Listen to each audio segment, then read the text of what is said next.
Simbolikisht e mbylla derën e kuvendit, kom kërku prej gjithë deputetëve që i kom taku sot, me ndajt në ndërtesë derisa të arrijë një marrëveshje politike, çfarë do qoftë ajo, nuk kam asnjë anim politik, thjesht po du me fillu me funksionu kuvendi, këtë kanë obligim, për ndryshe me këtë formë. Kjo është sot e 27 herë, edhe na paraprakisht e dim që edhe sot s'kanë mu marrë vesh, këta potencialisht jo vetëm që po i shkelin obligime që i kanë ndaj neve qytetarëve, po potencialisht po kryejnë edhe vepër penale, mund të ketë elemente të korrupsionit pasiv nëse vërtetohet se ky bllokim është pjesë e pazareve politike.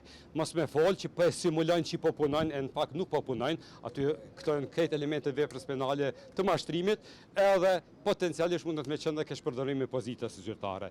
Me të vërtet, kjo është katastrofë çka po ndodh, po çka mboni përshtypje, shumica e deputetëve kanë ardhur me vonesë. Unë tash për juve gazetarëve, po e kuptoj që këta gjithmonë po voneshin. 11-20 vjen deputeti këtu me vonesë dhe vjen na shet mend. Po kjo s'ka kurrë kuptimi nëse deputet nuk e fillojnë seancën atër kur e kanë caktu, nuk mundem me prit prej zyrtarëve tjerë me fillu në kohë.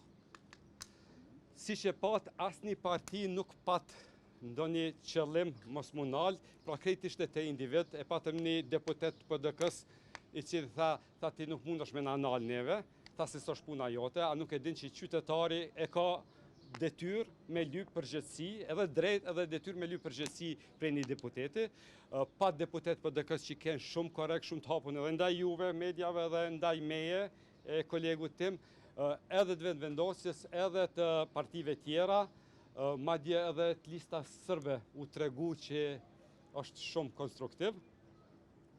Kërkova që deri në marrëveshje mos me dalë për ndërtesës, në fakt për këto 27 herë që janë taku, vetëm në marrëveshje që kanë arrit edhe ato mënyrë unanime është marrëveshja që nesër mos me punu për shkak se është festa e Bajramit. Pra dje u morën vesh shumë lehtë për këto, për asgjë tjetër nuk po merren vesh.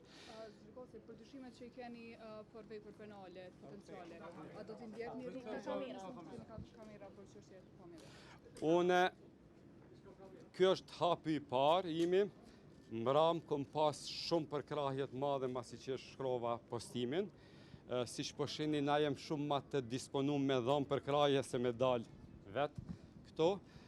Do të shiqaj në të ardhmen si do të vazhdoj kjo lloj e protestës. Sot u bloku dera me këtë fjong, kishte deputet që këtë punë edhe si hajgare pak e morën, unë reagova shumë mashmir, thash nuk jem dalë të me bo hajgare, se populli s'po ka buk me hangër.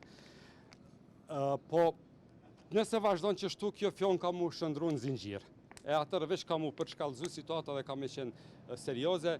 Në këtë fazë unë do të shiqoj cilat veprime do t'i ndërmarr, por me të vërtet këtu po e përsëris mund të ketë elemente të korrupsionit pasiv se këto bllokime po vonë për marrëveshje politike. Nëse bën ti një bllokim të kuvendit për një marrëveshje politike, atër ajo është korrupsion pasiv. Faleminderit.